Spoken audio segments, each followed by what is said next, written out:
not only a historic night, twice in, 6 days, from last Friday to last night, two of the more entertaining Celtics basketball games you'll see. We saw the expected tandem last Friday night do nearly the 40-40 thing with Tatum and Brown, set a record for combined points in a game that didn't last very long and also came in a losing effort. Last night against Portland, less of a competition, with the roster undermanned, Derrick White and Payton Pritchard were awesome. And yes, as much as nobody can believe it, it is indeed a fact. The first 40-40 duo in the history of the Boston. I didn't believe it at first.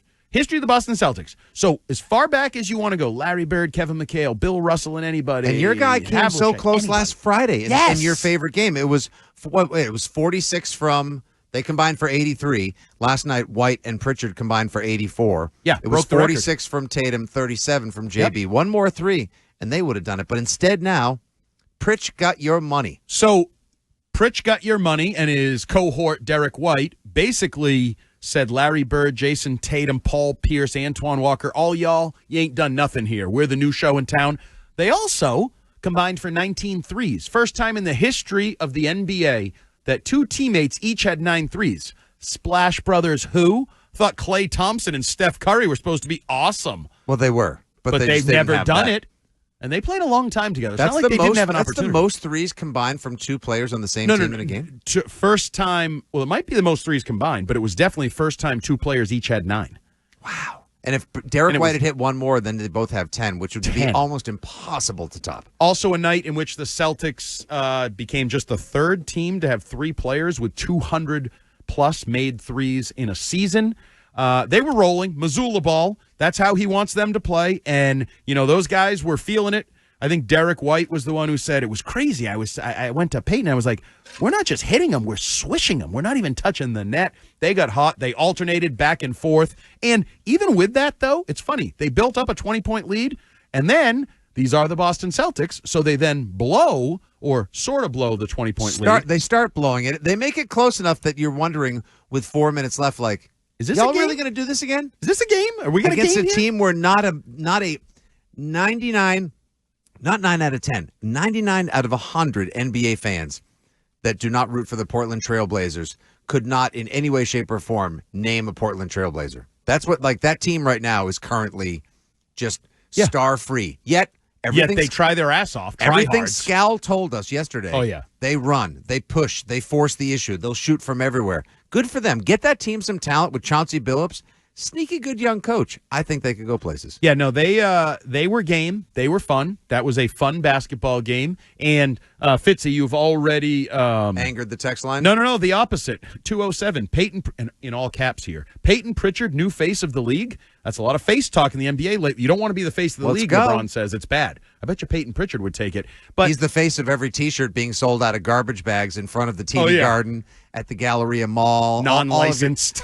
My favorite kind, man. Poor guy. At least slip him a little money at the end. Yeah, it's the raw milk of sports merchandise, all these different off-brand and fan-centric shirts. So we got just another example, and there was some audio that I didn't do the host one thing and make the producers go dig through the broadcast, but there was something that Scal said very interesting at one point, to the point that Tirico kind of followed up and what do you mean by that? Explain that.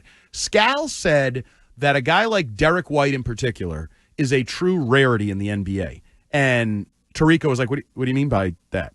And Scal explained he thinks Derrick White is a guy that on any given night could score 30. Could basically do what he did last night. He can do anything. It's almost like he suppresses what his true potential is, so he lets the stars shine. And that's Scal's point. You can find a lot of guys that can score 30, but have to score 30 every night. They have to have the opportunity to pursue 30 points every night, or they sulk, or they're unhappy, or they're a cancer to the team, and all these different things.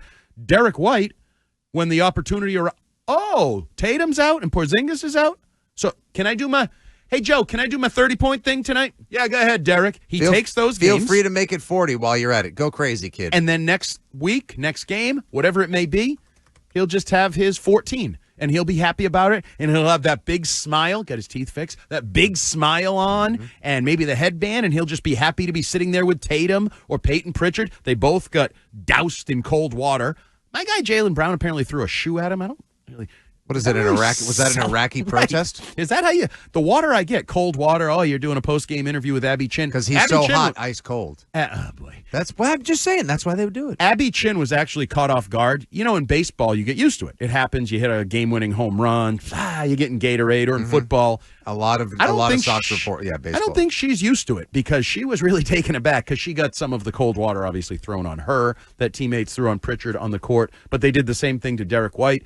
We've been talking a lot about the buzz around the Patriots or the buzz around the Red Sox. Well, I was just going to say, crossing sports for a second on the Derrick White point, if Mike Vrabel and Elliott Wolf and everyone else in charge of the Patriots Brain Trust is able to find more Derrick Whites than stars, if you will, that's what you want. Don't you want more Derrick Whites? No, I want them to find the Tatum, the Brown, and the Derrick Whites. That's what I really want. Okay, but if you have a choice between the two of like adding 5 Derrick Whites or just 2 Jason Tatums, metaphorically speaking, crossing sports, I want 5 Derrick Whites. This team has been built around Tatum and Brown for the last 8 years, and that's the foundation. 5 Whites. That's not going to sound good. You want to clip that?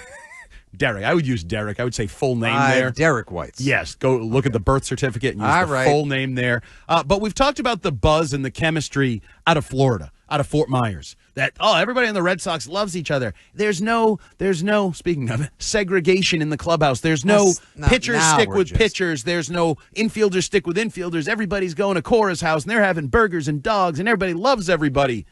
Doesn't it seem like everybody loves everybody on the Celtics? Like, it is really amazing to me that post-championship Celtics, because everybody always says once guys win, they want to be paid, they want their roles to grow, they want to be the man. Once you got the ring, other priorities come into play. This team seems tighter than it's ever been. Payton Pritchard seems to love his role as the sixth man, which, yes, I did indeed predict on opening night and is going to be accurate. It sounds like he pretty much locked that award up last night. But he's happy to be the sixth man. Derrick White is happy to be the, what do we say, third fiddle here? Do we give Derrick White third fiddle? He's just the utility guy. Fourth fiddle? He's number third 3. fiddle, right? Well, Porzingis needs to be on the court more. Fiddle. He's the fourth fiddle when Porzingis is in there. Third fiddle otherwise. Most of the time he's third fiddle.